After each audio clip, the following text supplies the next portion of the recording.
नमस्कार, मी मनीषा. माझी पाककृतीमध्ये सर्वांचे मनापासून स्वागत.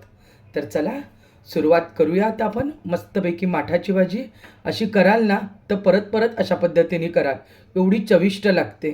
तर रेसिपी शेवटपर्यंत बघायला विसरू नका. तर सुरुवात करूया.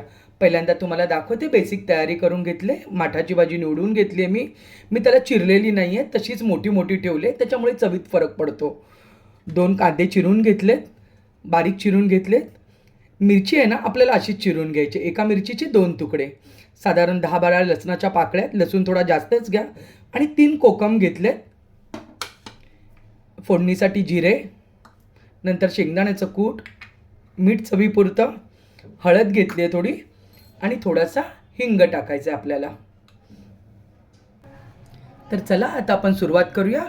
कढई मी तापायला ठेवले, तेल पण टाकले त्याच्यामध्ये. तेल तापले आता आपलं.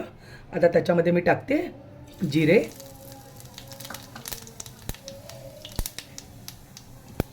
जिरे आपले तडतडले. मिरचीचे तुकडे, त्याच्याबरोबरच टाकते लसूण, मी ठेचून घेतलाय. गॅस पूर्ण बारीक केला.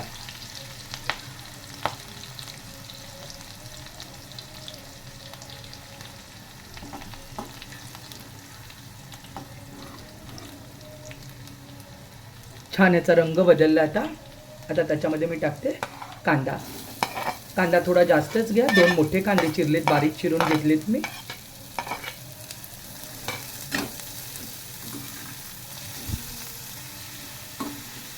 आता कांद्याबरोबरच आपल्याला आता टाकायचं आहे हिंग.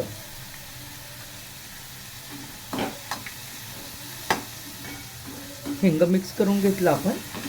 आता आपल्याला काय करायचं आहे, कोकम टाकायचे. कोकमने अतिशय सुंदर चव येते. टाकून बघा तुम्ही असे कोकम माठाच्या भाजीत. कुणाला वाटेल की माठ पण कसा ऑलरेडी थोडासा आंबट आपल्याला लागतो आणि त्यात परत आणखीन कोकम, तर तसं होत नाही. चव अतिशय सुंदर लागते. कोकममुळे खूप ते आंबट झाले वगैरे असं होत नाही, पण त्याची एक वेगळीच चव उतरते. अतिशय सुंदर लागतो. आणि कांद्याबरोबरच टाका कोकम, म्हणजे त्याची चव आहे ना ती खूप छान उतरते तेलाबरोबर आणि कांद्याबरोबर. आता तुम्ही बघू शकता कांदा आपला मस्त भाजला गेला आहे.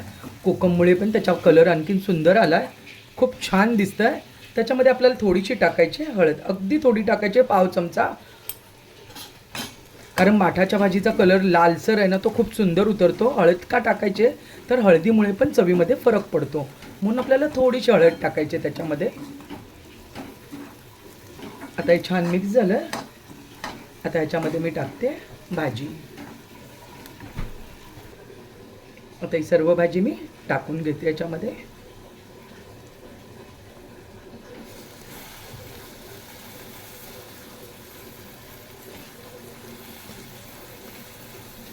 एक छोटी जुडी होती.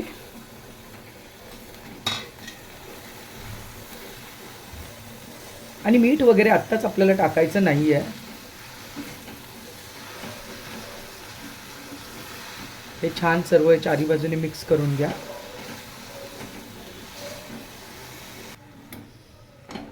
आता भाजी आपली सगळी चारी बाजूने एकदम छान मिक्स झाली व्यवस्थित. चिरलेली नाही आहे. अगदीच तुम्हाला वाटत असेल तर तुम्ही चिरून घेतली तरी सुद्धा चालेल, पण बिना चिरता पण करून बघा. कारण कसं असतं ना, प्रत्येक भाजी चिरण्यावर, कांदा चिरण्यावर तुमच्या भाजीची चव उतरत असते. तुम्ही बारीक कांदा चिरलात तर चवीत फरक पडतो, तुम्ही मोठा उभा कांदा चिरून टाकला तरी चवीत फरक पडतो. तसंच पालेभाजीचं पण आहे. तुम्ही चिरून घेतले की चव बदलते, आणि अशी तुम्ही मोठी ठेवली ना तरीसुद्धा त्याची चव बदलते. आता ह्याला काय करायचं, आपल्याला असंच ठेवायचं आहे. वाफ काढायची एक आपल्याला. साधारण एक 2-3 मिनटं मी असंच याला बारीक गॅसवर झाकून ठेवते. बाकीचं सगळं आपल्याला नंतर ॲड करायचं आहे.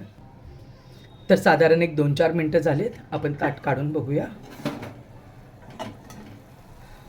आहा हा हा, काय सुंदर वाफ आली आहे.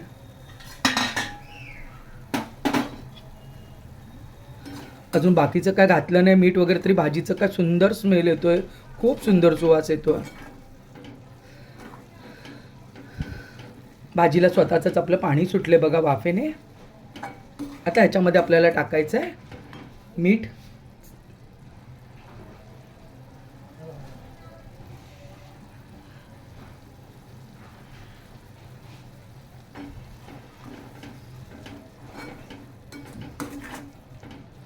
काय सुरेख कलर दिसतोय ना.